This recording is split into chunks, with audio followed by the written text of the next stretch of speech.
We've actually been meaning to talk a little bit about our experience hiring a driver here in Bali. Every 50 feet or so, I think we're asked if we want a taxi. And if we say no, they ask us, do you need a driver for the next day? Normally we take public transportation when we travel.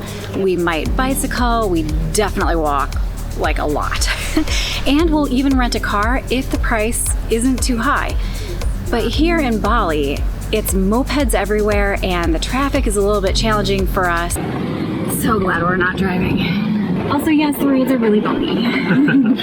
And we don't have a motorcycle license, so we knew that we would be forced to rely on drivers. There's no public transit here. Someone tell us how to take that bus.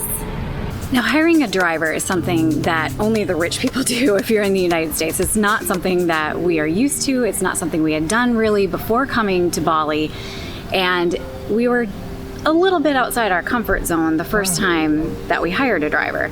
And now we've hired a whole bunch of them, and we actually can narrow it down to 3 different ways that you can hire a driver when you come to Bali. First, your hotel can recommend one for you. Second, you can meet a driver on the street. And third, you can hire somebody that you find from an online service.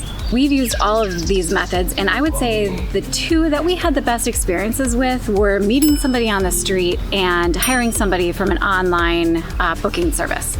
With the online booking service, you have the benefit of seeing reviews from people who have used it before. You know exactly what you're getting. Do they speak English?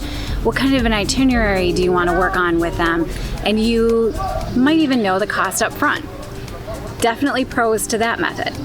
With meeting somebody on the street, you have the opportunity to talk with them and see how much English do they really know. Do you like the person? And you can bargain over the price, which is a way of establishing a relationship with somebody while you're here in Bali. We've learned this.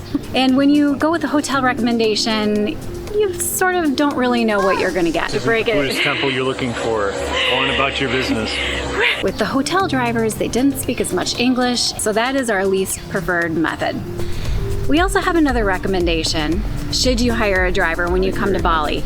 You can either come in with your own itinerary in mind of things that you want to do, or if you don't have time, like we ran out of time on Nusa Penida to come up with an itinerary, then you can rely on the driver's recommendation. And we ended up going to places that we may or may not have chosen for ourselves. If you want a day filled with stunning vistas that you've seen on Instagram all day, then that is absolutely a great way to go. We've arrived. Looks like there's a few people here. Now there's a reason that people go there. It's beautiful. But do you want a mix also of places that are a little bit more off the beaten path? Wisdom I'm just gonna drop right here. If so, have your list ready ahead of time instead of relying just on the driver's recommendations.